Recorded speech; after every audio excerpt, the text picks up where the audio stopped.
Հայ ժողովրդի կազմավորման հարցը հայ պատմագրության ամենախրթին,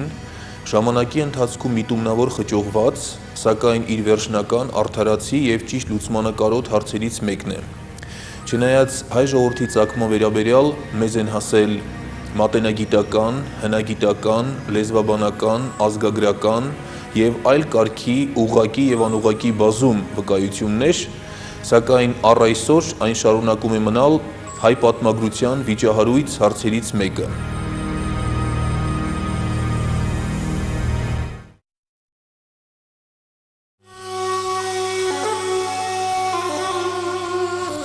Հայ ժողովրդի ծագման վերաբերյալ կարևոր սկզբնաղբյուր է հանդիսանում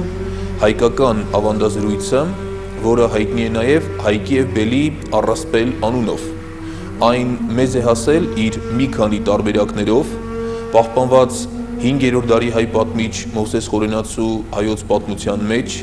7-րդ դարի հայ պատմիչ Սեբեոսի պատմություն ի հերակլ աշխատության մեջ, 7-րդ դարի հայ գիտնական, մաթեմատիկոս, տոմարագետ, աշխարհագետ, աստղագետ Անանիա Շիրակացու մատենագրության մեջ, 7-րդ դարի պատմիչ Ջվանշերի համառոտ պատմություն վրաց աշխատության մեջ և 13-րդ դարի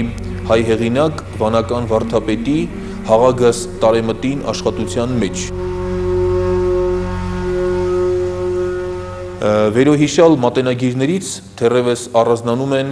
Մովսես Խորենացու և Սեբեոսի վկայությունները, որոնք Հայքի և Բելի վերաբերյալ տեղեկությունները քաղել են նախաքրիստոնեական շրջանի ասորի պատմիչ Մարաբաս Կատինայի նախնյաց պատմության մատյանից, որն էլ իր հերթին այդ տեղեկությունները վերցրել է հայկական ժողովրդական բուսաններից։ Հայքի և Բելի ավանդազրույցը տիեզերական առասպելից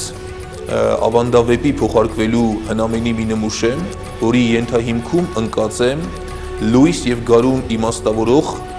աստվածային աղեղնավորի պայքարն ընդդեմ խավար և ձմեռ մարմնավորող բռնակալի։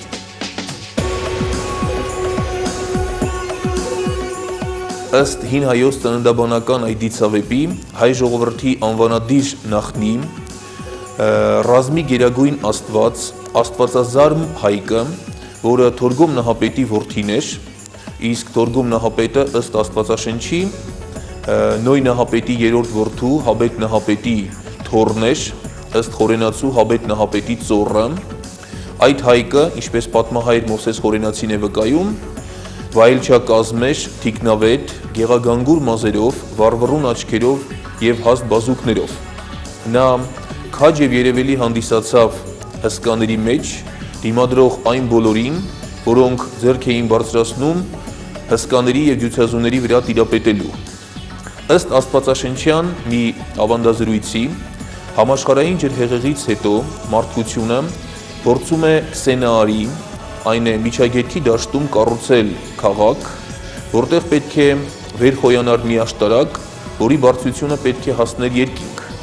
Սակայն ըստ Աստվածաշնչի, Աստված զայրանալով մարդկանց հանդգնության վրա, մարդկանց խառնում է ըստ լեզուների,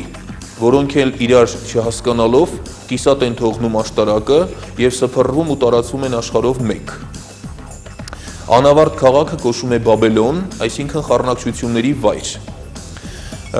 Պետք է ենթադրել, որ հայերի նախահայր Հայկը Բաբելոն էր մեկնել աշտարակաշինությանը մասնակցելու համար։ Բաբելոնյան անհաջող աշտարակաշինությունից հետո հայերի նախահայր Հայկը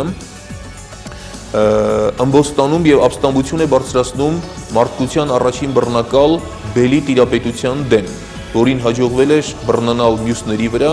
և գրավել ամբողջ երկիրը։ Ով էր Բելը։ Բելը կամ Բելոսը կամ Բահաղը բաբելոնյան գերագույն աստվածն էր Բաբ քաղաքի հովանավորը։ Ըստ մի բացատրության Բել բառացի նշանակում է տեր։ Սեմական ժողովուրդների մոտ Բել են կոչվել բոլոր տեսակի կուռքերը։ Սեմական ցանկացած ցեղ ունեցել է իր Բելը։ Բելի ոսկե անդրին գտնվել է բաբելոնյան աշտարակի 7-րդ հարկում գտնվող կապույտ տաճարում։ Աստվածաշնչյան վկայության համաձայն Բելը ներկայանում է որպես Քամյան Քուշի որդի Նեբրովթ անունով։ Բել Նեբրովթը ըստ աստվածաշնչյան վկայության ունեցել է եթովպական ծագում։ Բելը ներկայանում է որպես Բաբելոնի առաջին թագավոր եւ ասորեստանյան թագավորության հիմնադիր։ Բելի աստվածացումը եւ պաշտամունքը պատմության մեջ նույնացվել է Սատուրն մոլորակի պաշտամունքին։ Բաբելոնյան անհաջող աշտարակաշինությունից հետո Բաբելոնում իր արամանյակ կամ արմենակ որդու ծնվելուց հետո Հայկը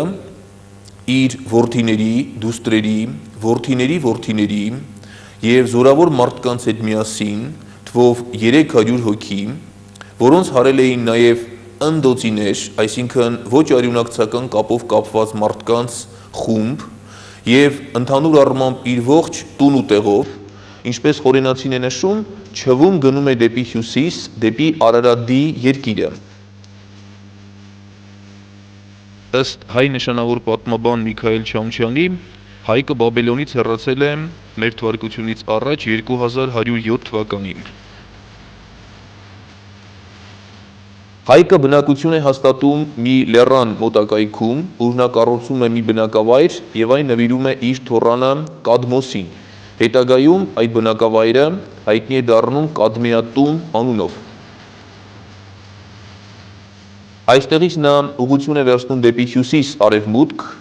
եւ բնակություն է հաստատում մի դաշտում, որը կոչվում է Հարք, այսինքն այստեղ բնակվում են հայրերը Թորգոմի տան սերնդի։ Պատմաշխարհագրական առումով այն համապատասխանում է Արածանի գետի ափին գտնվող Հարքի դաշտին։ Այստեղ նա կառուցում է մի գյուղ, որն իր անունով կոչվում է Հայկաշեն։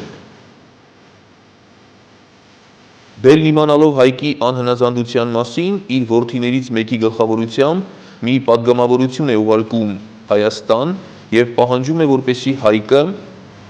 ընդունի իր գերագահ իրավունքը։ Միաժամանակ նա Հայկին առաջարկում է, որպեսզի նա հետ վերադառնա Բաբելոն եւ բնակություն հաստատի իր տիրապետության ցանկացած շրջանում։